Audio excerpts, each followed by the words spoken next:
I was very young when my grandfather died. We called him Big Bubba, and we called my grandmother Little Bubba. But my sister and my cousins remember Big Bubba more. What Little Bubba never knew was that Ernst Lederer, while everyone thought he was in the Home Guard guarding the Heath, was in fact conscripted to go to, by MI9, to go to Trent Park and be a secret listener. He married my grandmother, who was from Sudetenland. They spoke German-Czech. They came from Teplitz, that's where my father was born, and then they lived in Prague. I don't think they were practicing Jews, they were cultural Jews, which is the common sense way of describing it. And my father certainly, when he was bringing us up, was an atheist. My grandfather had already worked, I discovered, in England before. So he's a bit of an Anglophile. He had connections in England. And he was able to send his son, my father, out earlier to school, to boarding school in Margate. And then he came out in 1939, followed by my grandmother and my aunt on a separate train. They had enough money to get out, which I think was really important. I'm told that ostensibly he got a train to Holland, but, it was really last chance saloon. Everyone says that, it's all very dramatic, isn't it? It's always the last train out, but I think it was becoming increasingly difficult to get out, but they used all their connections and they got out in time, leaving other members of the Lederer family in Prague, and they went to Auschwitz, and many of them perished. Our family only discovered that Ernst Lederer had been a secret listener through a historian working on a programme called War Hero in My Family. And that was through a letter by Lord Sinclair from MI9, congratulating in a rather oblique way my grandfather on his war work. The War Office, 1944. Dear Lederer, I want as Director of Military Intelligence to convey to you my real gratitude for and appreciation of the assistance you have given to my interrogation organisation in respect of PS/W captured during the recent operations on the continent. The results of interrogation in the UK have proved valuable not only to the War Office but also to the forces in the field.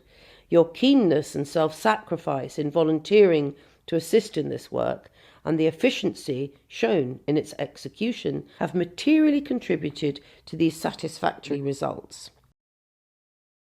This historian was able to deduce that this meant that Ernst Lederer had done that job. And interestingly, after that programme, my cousin said, we have all these medals. When my grandmother died, they inherited Big Bubba's medals. And there were medals from the First World War and also medals that he was given after the Second World War. These were more clues. I don't know the practices of it, like, did he go there every day? Did he go to the Home Guard and guard the Heath some of the time? There's certainly photographs of him in uniform. There's so much we don't know other than the evidence, the historical evidence that places him being a secret listener and purportedly the element of stool pigeon that with fluent German-speaking people, refugees, this was such a gift because somebody moving amongst the generals in Trent Park, people are off guard. I mean, you think you're on guard. I'm sure they would have suspected we'll probably be bugged in some way, but not in the way that they were bugged.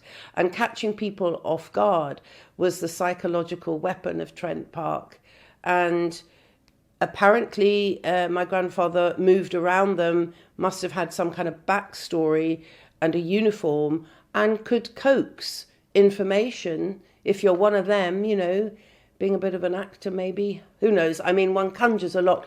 But these stool pigeons were in pole position to extract information just as much as the people downstairs, which he did as well, listening, translating, being told, look, check that story out, listen to so-and-so, what are they talking about that?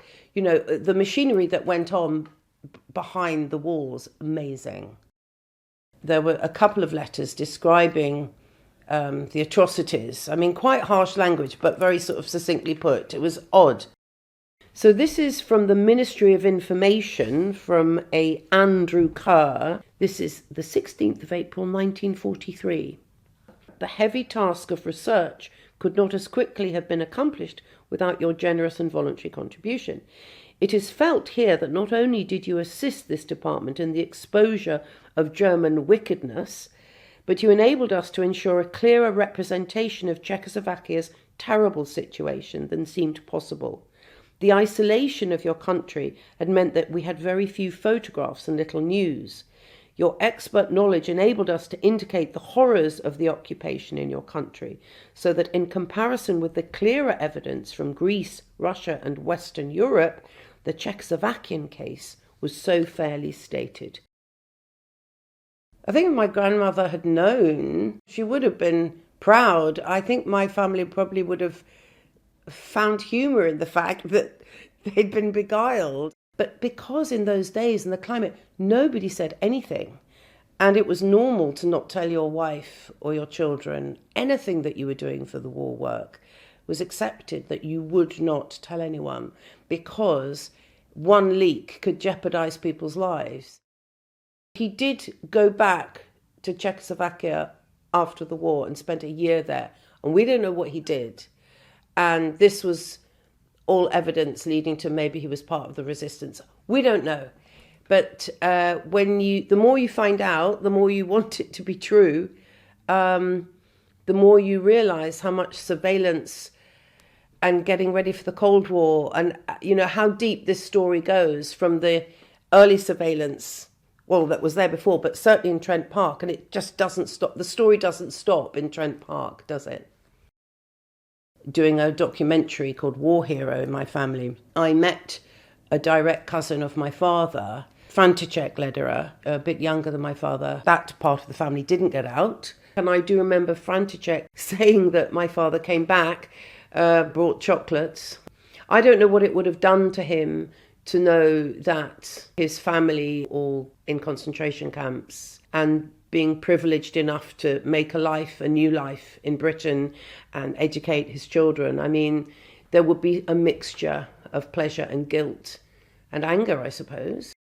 We all grew up knowing that it made my grandmother sad to talk about the past. My father spoke German to my grandmother on the phone, so we were very aware of there being a differentness and a foreignness about our background. But I do remember him, and I do remember when we were little, he made furniture in a factory, and he had made a success of his life. We would visit their flat in Hampstead, which is where they came to, and there was a community of other Czech-German refugees in similar circumstances, and we knew the Fishmans, and Mrs. Fishman, my sister told me, would have her number tattooed on her wrist. There were signs with all these people, and they were a strong community. I think the sense of people who come to this country, they want to make it work here. They really want to make it matter. You could be free, it was a democracy, and I do remember them loving Britain for its freedom.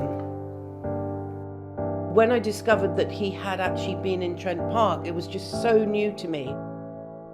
It made me pleased that he had done something else, not just been passive, not just escaped. He'd actually done something.